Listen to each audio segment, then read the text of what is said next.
John Fitzgerald Kennedy, do solemnly swear. I, John Fitzgerald Kennedy, do solemnly swear. That you will faithfully execute the office of President of the United States. That I will faithfully execute the office of President of the United States. And will, to the best of your ability.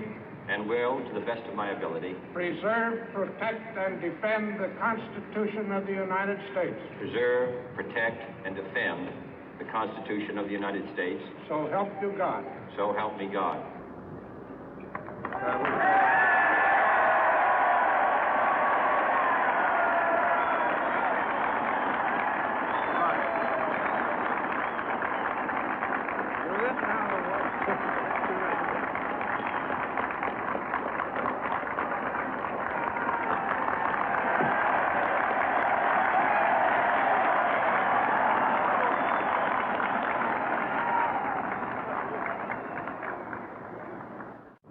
Vice President Johnson, Mr. Speaker, Mr. Chief Justice, President Eisenhower, Vice President Nixon, President Truman, Reverend clergy, fellow citizens. We observe today not a victory of party, but a celebration of freedom, symbolizing an end as well as a beginning, signifying renewal as well as change. For I have sworn before you and Almighty God the same solemn oath our forebears prescribed nearly a century and 3/4 ago. The world is very different now, for man holds in his mortal hands the power to abolish all forms of human poverty and all forms of human life. And yet the same revolutionary beliefs for which our forebears fought are still at issue around the globe. The belief that the rights of man come not from the generosity of the state, but from the hand of God. We dare not forget today that we are the heirs of that first revolution. Let the word go forth from this time and place to friend and foe alike that the torch has been passed to a new generation of Americans born in this century, tempered by war, disciplined by a hard and bitter peace, proud of our ancient heritage, and unwilling to witness or permit the slow undoing of those human rights to which this nation has always been committed and to which we are committed today at home and around the world.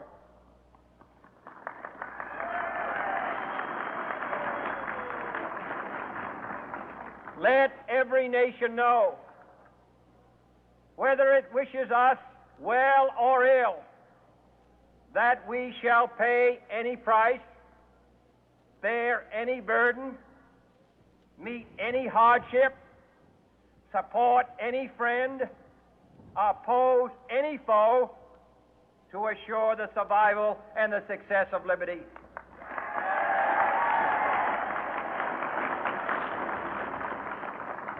This much we pledge and more. To those old allies whose cultural and spiritual origins we share, we pledge the loyalty of faithful friends. United, there is little we cannot do in a host of cooperative ventures. Divided, there is little we can do, for we dare not meet a powerful challenge at odds and split asunder. To those new states whom we welcome to the ranks of the free, we pledge our word that one form of colonial control shall not have passed away merely to be replaced by a far more iron tyranny. We shall not always expect to find them supporting our view, but we shall always hope to find them strongly supporting their own freedom, and to remember that in the past, those who foolishly sought power by riding the back of the tiger ended up inside.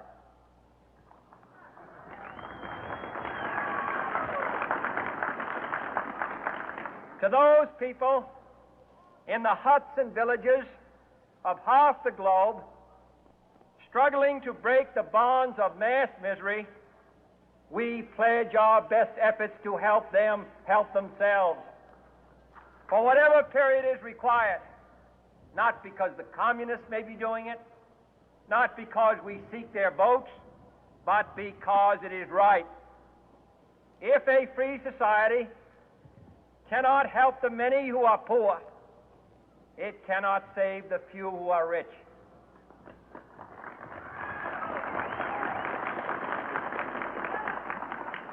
To our sister republics south of our border, we offer a special pledge to convert our good words into good deeds, in a new alliance for progress, to assist free men and free governments in casting off the chains of poverty. But this peaceful revolution of hope cannot become the prey of hostile powers. Let all our neighbors know that we shall join with them to oppose aggression or subversion anywhere in the Americas. and let every other power know that this hemisphere intends to remain the master of its own house.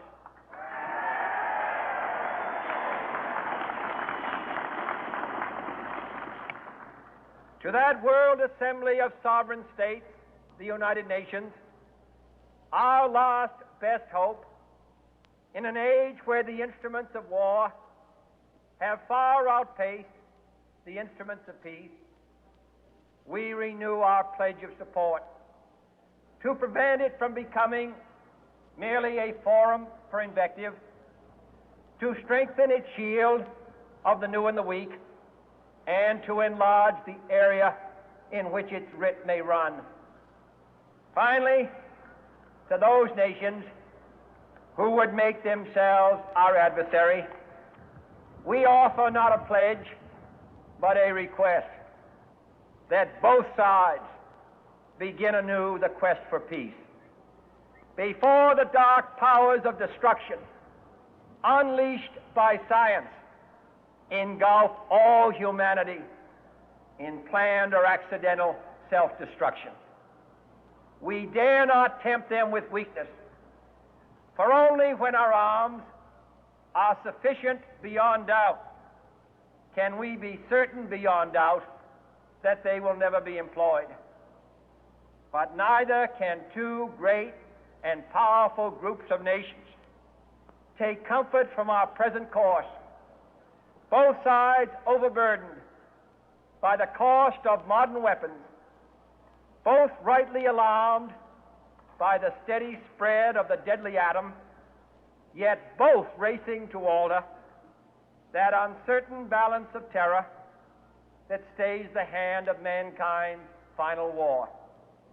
So let us begin anew, remembering on both sides that civility is not a sign of weakness, and sincerity is always subject to proof.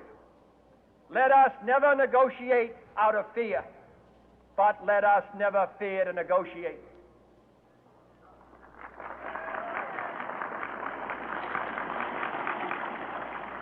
Let both sides explore what problems unite us, instead of belaboring those problems which divide us. Let both sides, for the first time, formulate serious and precise proposals for the inspection and control of arms, and bring the absolute power to destroy other nations under the absolute control of all nations.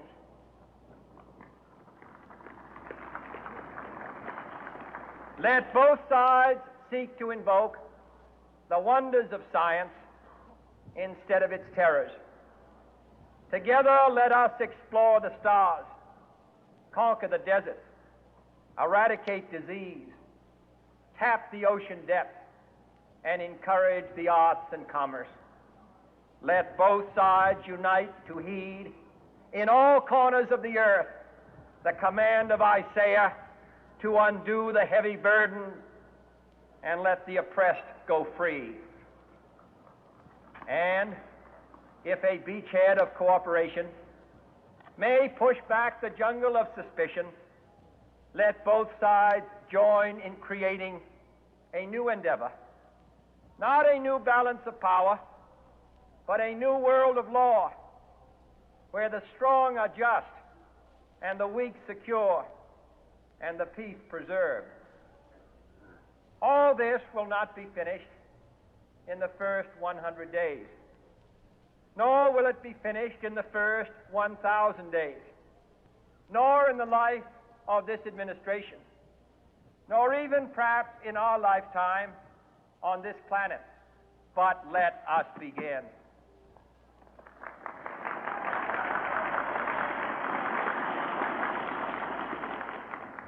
In your hands, my fellow citizens, more than mine, will rest the final success or failure of our course. Since this country was founded, each generation of Americans has been summoned to give testimony to its national loyalty. The graves of young Americans who answered the call to service surround the globe.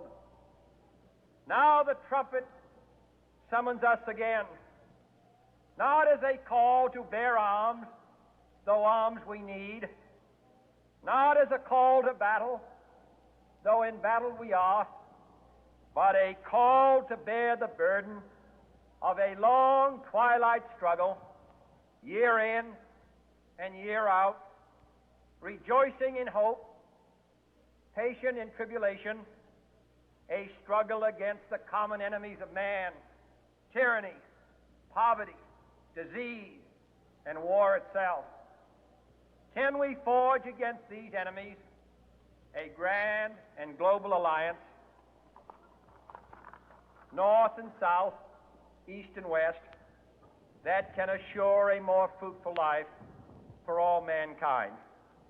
Will you join in that historic effort?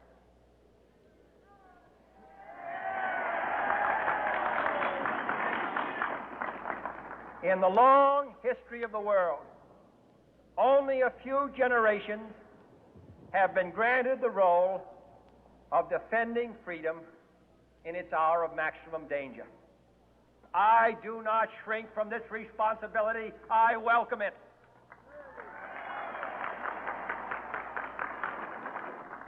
I do not believe that any of us would exchange places with any other people or any other generation. The energy, the faith, the devotion which we bring to this endeavor will light our country and all who serve it. And the glow from that fire can truly light the world. And so, my fellow Americans, ask not what your country can do for you, ask what you can do for your country.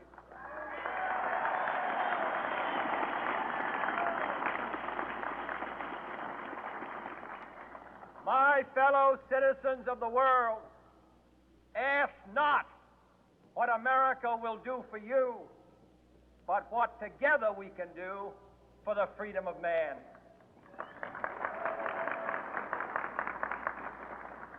Finally, whether you are citizens of America or citizens of the world, ask of us here the same high standards of strength and sacrifice which we ask of you.